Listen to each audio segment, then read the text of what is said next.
All right, we are back from commercial break. Thank you very much. Thank you to those who have participated in our audience poll. This is great for our funding application and selling ad space to our sponsors. Up next, we're going to go back to Regina, Saskatchewan for an update from the SCN, the Swampy Communications Network. So we will send it over to Abby Colgate Locks and Company. Thank you very much, Wayne, Caitlin. Happy to be here. Welcome back to SCN, Swampy Communications Network. As we continue our retrospective of Mayor T.A.B's first several months in office, we go live to Goose Shitty Hall to speak to the mayor and his interpreter, Abby Colgate Locks. Hello to you both.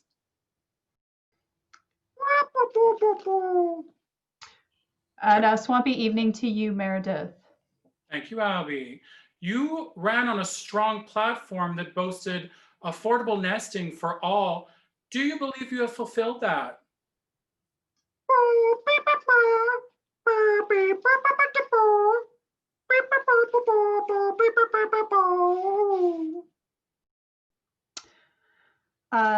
Yes, allow me to interpret for those who are not fluent in algal tongue. I am T.A.B's official translator with a holding PhD in the algal languages.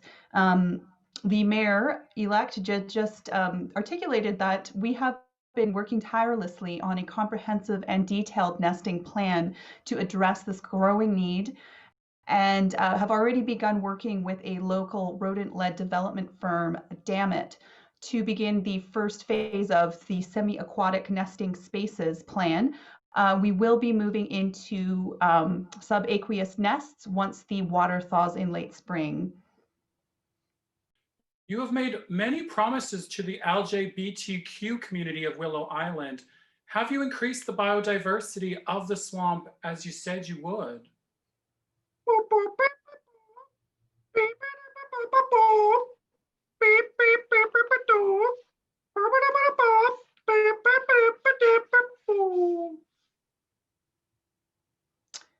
Yes, T.A.B would like to reiterate that biodiversity is always a topic that is very important to them on a personal level, as well as on the campaign. T.A.B would never have gained sentience from the algal bloom from which he was birthed, or they were birthed, had it not been for the rich rainbow of microbes, phytoplankton, protozoans, bacteria, fungi, and yes, even viruses that surrounded me. T.A.B cannot emphasize enough that they accept all wakes of life, whether you just woke up yesterday or are still working on your journey towards sentience. Well said. What is your strategy for dealing with the increasing number of invasive species in Wascana, such as koi and goldfish?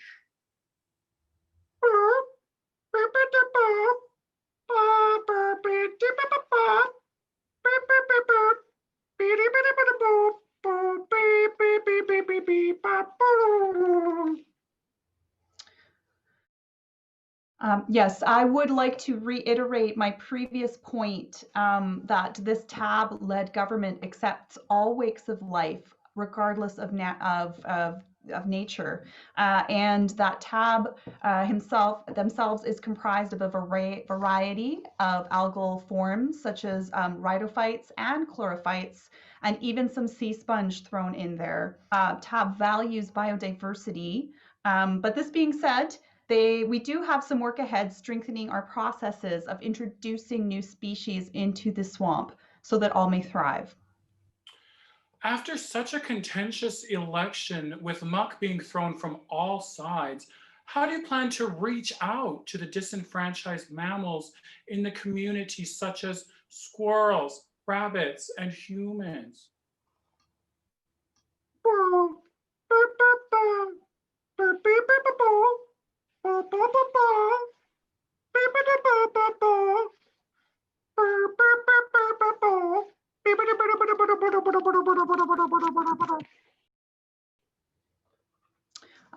Yes. Well, I have heard rumors that some mammals may be harboring feelings of anxiety squirreling away caches of nuts and the likes. I can ensure all citizens of the swamp that I am here to lead not only the Corellis among us, but also the mammalians, amphibians, reptilians, invertebrates, vertebrates, and everything in between. You were neck and neck with Honk Gooserman right until the finish line.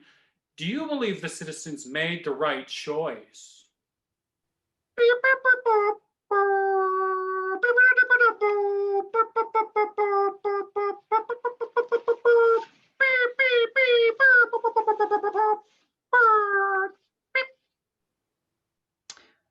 Right.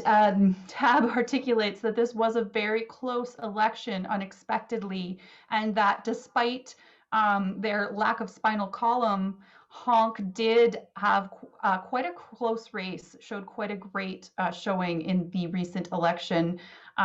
This just goes to show that the diverse citizens of the swamp are looking for that progressive change. Honk was a bit of a fringe candidate, and he clearly appealed to a large portion of swamp voters. However, T.A.B really does remain open to hearing the feedback of all walks of life, all squawks, caws, and other squeaking noises from any of Honk's supporters. Well, thank you, Tab and Ms. Colgate Locks. This has been most enlightening. We're going to go to break and hear a word from our swampsters.